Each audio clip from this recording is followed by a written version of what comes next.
माय माऊली नमस्कार. त्रिवेणी ओवी जागर सण वार उत्सव उपक्रमात आज आपण धार्मिक प्रश्न बघूया. आरती केल्यावर स्वतःभोवती गोल फिरण्याचे महत्त्व काय जाणून घेऊया अभिवाचनातून.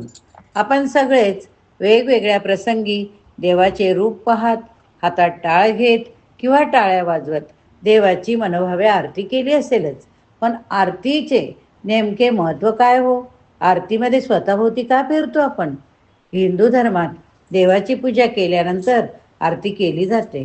स्कंद पुराणात आरतीचे महत्त्व सांगितले. आपण सुद्धा ऐकले असेलच. स्कंद पुराणमध्ये ज्यावेळेस श्रवण केले असेल तेव्हा प्रत्येक व्यक्तीला सगळेच धार्मिक विधी मंत्र येतातच असे नाही.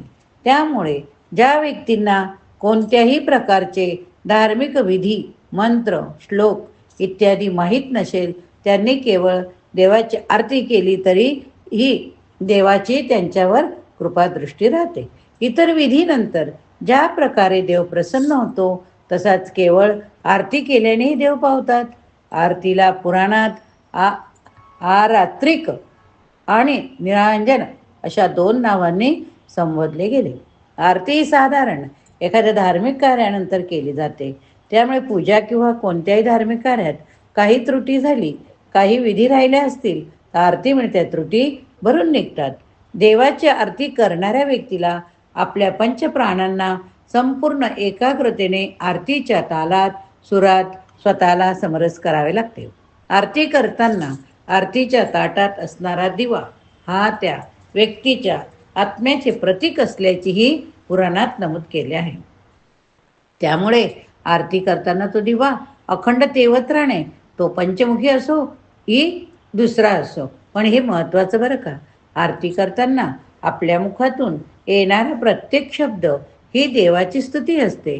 त्यामुळे ते शब्द अत्यंत भावगर्भतेने आपल्या मुखातून यायला हवे, तरच आरतीला लाभ आपल्याला मिळतो. आरती दरम्यान आपण सगळेच स्वतःभोवती गोल प्रदक्षिणा घालतो. का बरं घालतो? याचे स्कंद पुराणात महत्त्व सांगितले. ते म्हणजे आपल्याला जीवन प्रदान करण्यासाठी, रोज नवा दिवस दिसण्यासाठी पृथ्वीचे खूप मोठे कार्य आहे. तिच्या अस्तित्वामुळे आपल्याला जीवन मिळाले. त्यामुळे तिच्या प्रति कृतज्ञतापूर्वक भाव व्यक्त करण्यासाठीच स्वतःभोवती गोल फिरणे म्हणजे पृथ्वीला प्रदक्षिणा मारण्यासारखे होय. आरती करताना आपल्या हातातले आरतीचे ताट केवळ गोल फिरवायचे नाही बरं का, तर ते फिरवताना ओम अशी आकृती निर्माण होईल अशा पद्धतीने ताट फिरवायचे आहे. म्हणजेच देवाच्या चरणापाशी 4 वेळा, देवाच्या छातीपाशी 2 वेळा आणि मुखाजवळ 1 वेळा अशा पद्धतीने ओम ही आकृती निर्माण होते. हे पुराणात नमूद केले आहे. आपण आरती करताना साधारण दिवा किंवा धूप इत्यादी आरती करतो. मात्र आरती ही 4 प्रकारे केली जाते. पहिली जल आरती, दुसरी दीप आरती, तिसरी पुष्प आरती, चौथी कापूर आरती आणि 5वी धूप आरती. अशा प्रकारे आपण आरती करू शकतो. पुराणात आरती करण्यासाठी शुभ अशा 5 वेळा सांगितल्यात. कोणत्या शुभ वेळा? पहिली आरती जी सूर्योदयापूर्वी आपण केली पाहिजे तिला मंगल आरती म्हणतो. दुसरी आरती शृंगार आरती, जी शक्यतो सूर्य डोक्यावर आल्यानंतर केली जाते.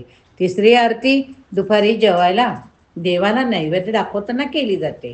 चौथी आरती संध्या आरती, जी संध्याकाळी केली जाते. आणि 5वी आरती कुठली? शयन आरती, जी देवाच्या निद्रेसाठी केली जाते.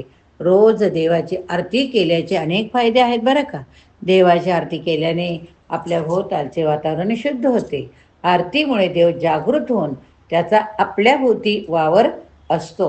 त्यामुळे आपल्याला सकारात्मक ऊर्जा मिळते. आरतीच्या गायनाने, वाद्याच्या तालाने वातावरणातील नकारात्मक ऊर्जा नष्ट होते. आरती केल्याने व्यक्तीचे पाप नष्ट होऊन तो पवित्र होतो. त्याच्या मनातील राग द्वेष कमी होऊन त्याच्या भावना शुद्ध होतात. आरती करताना वापरलेल्या कापूरमुळे भोवतालचे सूक्ष्म कीटक नष्ट होऊन वातावरण शुद्ध होते.